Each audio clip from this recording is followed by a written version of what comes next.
মাদক সম্রাট ল্যাংড়া রুবেল তাকে গ্রেপ্তারের বিষয়ে এবং তার একটি শুটিং ইনসিডেন্টের বিষয়ে ব্রিফ করার জন্য আপনাদেরকে এখানে স্বাগত জানাইছি।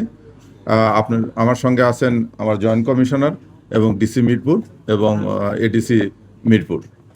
আপনারা অবগত আছেন যে গত 7/8/2026 তারিখ বেলা অনুমান 5:30 ঘটিকায় ডিএমপি ঢাকার পল্লবী থানাধীন সেকশন 11 ব্লক বি 2 নম্বর রোডে ইমনের চায়ের দোকানের সামনে একটি গোলাগুলির ঘটনা ঘটে। উক্ত ঘটনায় ভিকটিম আলমগীরের পেটে এবং মাথায় গুলিবিদ্ধ হয়। একই ঘটনায় জ্যোৎস্না নামে জনৈক মহিলা, পথচারী মহিলা পায়ে গুলি লেগে আঘাতপ্রাপ্ত হন।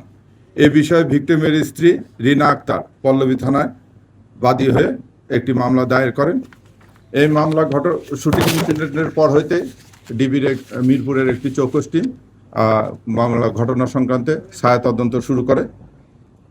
ডিবি টিম ঘটনাস্থলে উপস্থিত হয়ে ছায়া তদন্তের মাধ্যমে ভিডিও ফুটেজ সংগ্রহ করে তথ্য প্রযুক্তি এবং ম্যানুয়াল পদ্ধতিতে গোলাগুলির কাজে ব্যবহৃত টয়োটা প্রিমিও গাড়ি, যার রেজিস্ট্রেশন নম্বর ঢাকা মেট্রো গো 455861 চিহ্নিত করে এবং বর্ণিত গাড়িটির মালিক হামিদ খান ওরফে মাখনকে পল্লবী থানা এলাকা থেকে গ্রেপ্তার করে।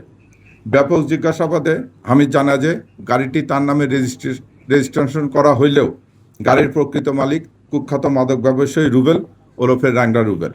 হামিদ মাদক সিন্ডিকেটের অপর সদস্য এবং ঘটনার সাথে সম্পৃক্ত অন্যান্য আসামিদের নাম প্রকাশ করে।